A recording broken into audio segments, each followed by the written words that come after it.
আসসালামু আলাইকুম। Welcome to my YouTube channel Aliza and Manjirin. চলে আসলাম আরেকটা নতুন ভিডিও নিয়ে। আর সেটা হচ্ছে কিভাবে আমি কাঁচা কলা দিয়ে মাগুর মাছ দিয়ে রান্না করব সেটা আপনাদের সাথে শেয়ার করব। প্রথমে চুলায় আমি একটা কড়াই বসিয়ে দিলাম আর তাতে দুটো পেঁয়াজ কুচি দিয়ে দিলাম। দিয়ে ভালো করে নেড়েচেড়ে একটু ভেজে নিব। আর এদিকে আমি কলাটা কেটে রেডি করে নিয়েছি। আর এবার তাতে হাফ টেবিল চামচ হলুদের গুঁড়ো ও হাফ টেবিল চামচ লবণ দিয়ে ভালো করে মেখে কিছুক্ষণ রেখে দিব 5-10 মিনিট, যাতে করে কলার কষটা চলে যায়।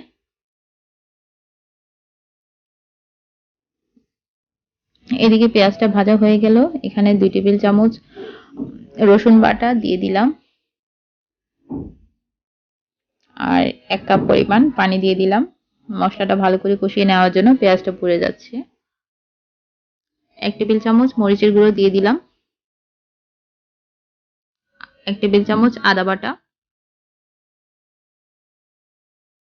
1 টেবিল চামচ হলুদের গুঁড়ো,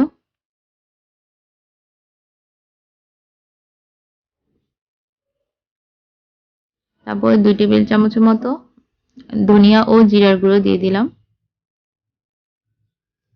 তারপরে 1 টেবিল চামচ লবণ দিয়ে দিয়েছি। আর এখানে 1 টেবিল চামচ লবণ দিয়ে মাছটা মেখে নিচ্ছি ভালো করে পরিষ্কার করার জন্য, যাতে করে মাছের ময়লাগুলো ভালোভাবে পরিষ্কার হয়ে যায়।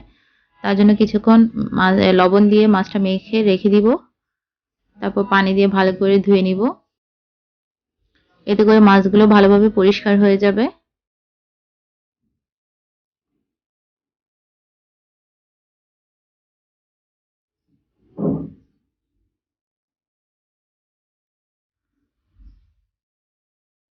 ভালো করে 2-3 বার ভালো করে মেখে ধুয়ে নিতে হবে, যাতে করে ময়লাগুলো পরিষ্কার হয়ে যায়।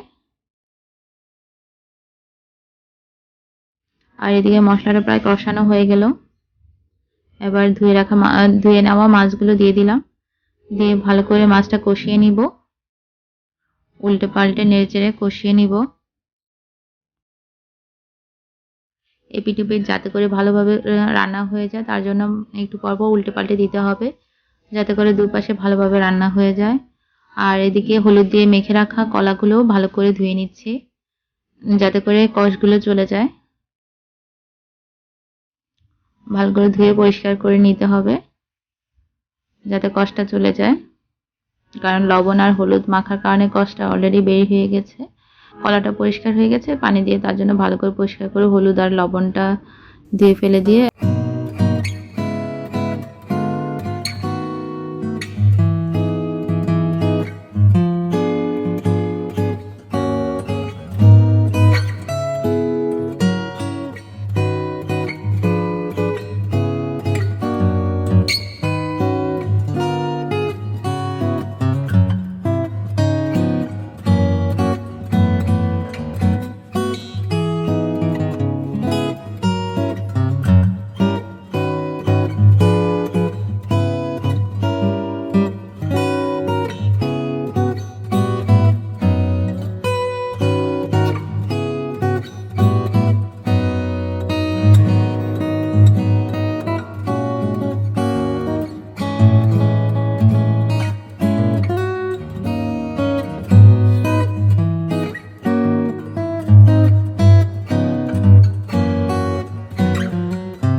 যে কোনো তরি তরকারিতে একটু ধনিয়া পাতাটা দেওয়া হলে দেখা যায় যে আলাদা একটা টেস্ট লাগে আর সুন্দর একটা গ্রানও আসে, খেতে ভাল লাগে। আর আমার ভিডিওটা আপনাদের কেমন লাগলো তা অবশ্যই কমেন্টস করে জানাবেন।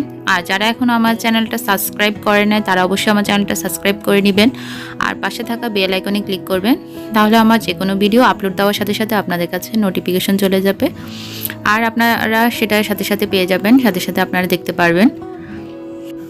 যারা আমার চ্যানেলটি সাবস্ক্রাইব করেছেন তারা অবশ্যই লাইক কমেন্ট করে সবসময় পাশে থাকবেন।